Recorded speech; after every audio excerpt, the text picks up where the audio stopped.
Kwa busara nyingi wahenga walisema kila liandikwalo ndilo liwalo na kila chombo kwa wimbile.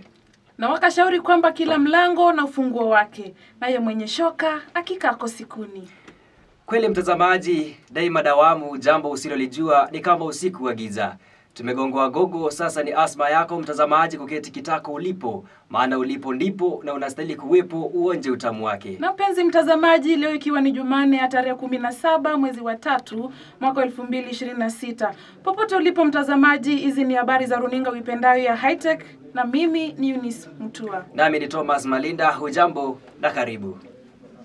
Chuo cha kadri cha Hi-Tech kilicho mjini Kitengela, kaunti ya Kajiado, sasa hivi kinaendelea na usajili wa wanagenzi kutoka sehemu tofauti tofauti kwa ajili ya masomo yao. Na mwanahabari wetu Joshua Kingo amekita kambi katika chuo hicho, na sasa tunaungana naye ili atupakulie uketo wa habari hizi. Usajili katika chuo hiki cha kadri cha Hi-Tech unaendelea, ambapo wanafunzi wanaonekana wakiandamana na walezi wao sako kwa bako ili kuhakikisha kuwa wamesajiliwa katika tasnia mbalimbali, ikiwemo tasnia ya uandishi wa habari, tasnia ya upishi, tasnia ya uhandisi na nyinginezo. Hata hivyo, wanafunzi hao wanaonekana wakiwa na tabasamu na maono kwamba watatimiza maono yao ndani ya chuo hiki cha kadri cha Hi-Tech. Nikiripotia runinga ya Hi-Tech kutoka kaunti ya Kajiado, ndani ya chuo cha kadri cha Hi-Tech kilichoko mji wa Kitengela, jina langu ni Joshua Kingo.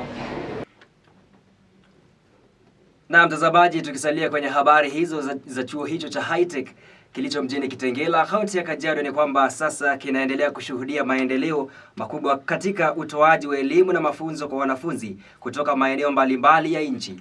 Maendeleo haya yanajumuisha kuongezeka kwa kozi mbalimbali zinazolenga kuwapa wanafunzi ujuzi wa kitaaluma na vitendo. Kozi hizo ni pamoja na uandishi wa habari na mawasiliano, biashara pamoja na teknolojia ya habari. Aidha, uongozi wa chuo hicho umeboresha miundombinu kwa kujenga madarasa ya kisasa na maabara za kompyuta ili kuwasaidia wanafunzi kupata mazingira bora ya kujifunzia. Pia wanafunzi chuoni humo hupata nafasi ya kufanya mazoezi ya vitendo katika vituo mbalimbali ya kazi ili kuwasaidia kupata uzoefu katika kuingia rasmi katika soko la ajira. Mpenzi mtazamaji, kama wajua kunena walivyonena, hakuna kirefu kisicho na mwisho. Kufikia hapo tunatamatisha habari ndani ya runinga yako ipendayo ya Hi-Tech. Kwa habari zaidi kadri zinapotokea, tufuate kwenye mitandao yetu ya kijamii ambayo ni Facebook, TikTok na YouTube @Hi-Tech TV, au kwenye tovuti yetu ya kijamii ambayo ni www.hitech.tv.co.ke. Mimi ni Eunice Mutua. Nami ni Thomas Malinda. Kwaheri kwa sasa.